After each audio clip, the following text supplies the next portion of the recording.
Jordan Hendrikse is in for Frans. Now in yesterday's video we said that Frans picked up an injury and kind of discussed a couple of the possibilities that Rassie could go for in how to replace him in the Springbok squad, and one of those suggestions were Jordan Hendrikse, and I'll tell you why this is a very clever move. If you haven't, please mur that subscribe button, leave this video a like, and as always leave your opinions down in the comments. Let's get into this. Jordan Hendrikse coming in is absolutely massive for the Springboks, as well as Jordan himself. I mean, he's been playing some phenomenal rugby for the Sharks over the past couple of months. He can slot into that 10 position, play 12 even, as well as 15. In yesterday's video, we kind of argued and said that because Rassie Rasmus called up Cameron Hanekom for Damian Willemse, it might not be a bad idea to call up a backline player for Frans to add some utility into the backline, which is what Damian Willemse provided for the Springboks. Now, I did say that potentially they're going to bring up Jordan Hendrikse, and that's exactly what happened,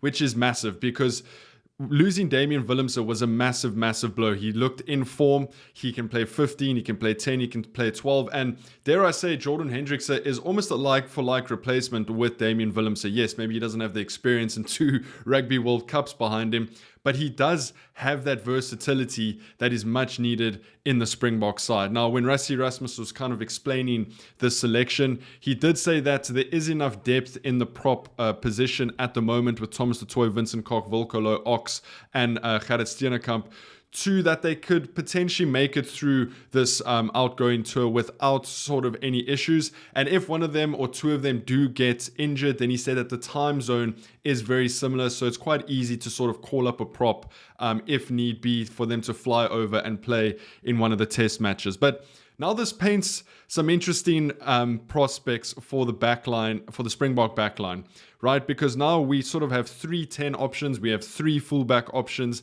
and we have 3 or even 4 inside center options in the Springbok backline. And maybe we need to have that discussion of sort of how this backline is going to line up, right? So in the 10 department, we have Pollard, Manie Lebok, and now Jordan Hendrikse, who started in that number 10 role for the Springboks back in the first test of the season against Wales. At 12, you can play Damien Delende, Andre Esterhuizen, even Andre Pollard, and potentially even Jordan Hendrikse and Lukhanyo. So we actually have 5 options that could slot into the inside center role. And then in that 15 position, we now have Fassi, Willie Leroux, and potentially even Jordan Hendrikse. So by bringing Jordan Hendrikse up, he almost covers 3 positions, much like Damian Willemse did. So now the real question is Jordan Hendrikse going to get a start against Scotland, England, or Wales? Now, I think exactly what we saw in that first test of the season against Wales is that Rassie Rasmus did experiments against Wales. South Africa, the Springboks, are a couple of levels above Wales at the moment, and it will almost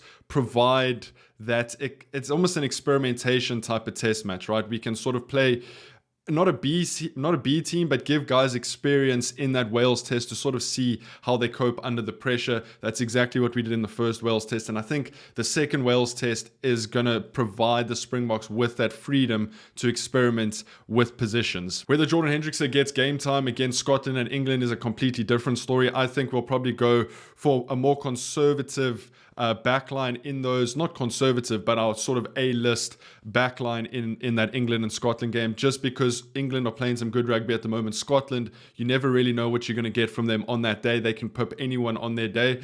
So I don't think Jordan Hendrikse is necessarily going to get a shot against England and Scotland, but I definitely think it's wise to give him the likes of Cameron Hanekom, Volkolo, those opportunities in that Wales test. Now, when Rassie Rasmus dropped the squad for the outgoing tour, we did have the discussion that maybe he's played it a little bit too safe with the squad that he selected. There were a lot of World Cup winners. There wasn't too much experimentation, and now his hand has kind of been forced, and I think that is a positive for the Springboks sort of moving into the 2027 Rugby World Cup, right?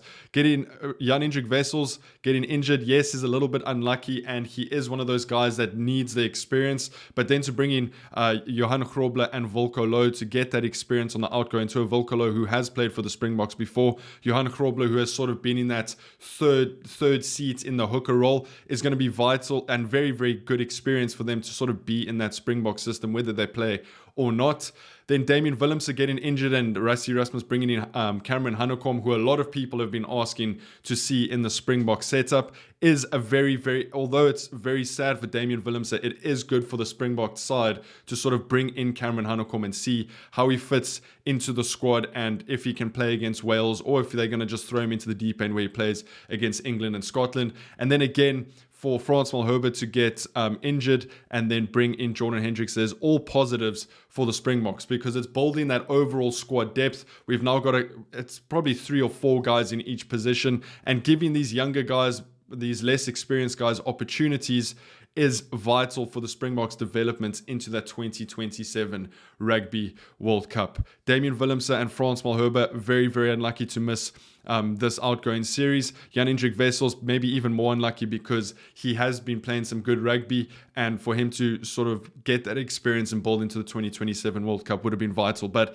it's a little bit of a silver lining in the thunderstorm. Bit of a shorter video today, but Jordan Hendrikse is in for Frans Malherbe. I think that is an absolutely phenomenal decision from Rassie Rasmus. Let me know what you guys think down in the comments. If you haven't, please absolutely mur that subscribe button, leave this video a like, and I'll see you guys in the next one. Take it easy. Peace.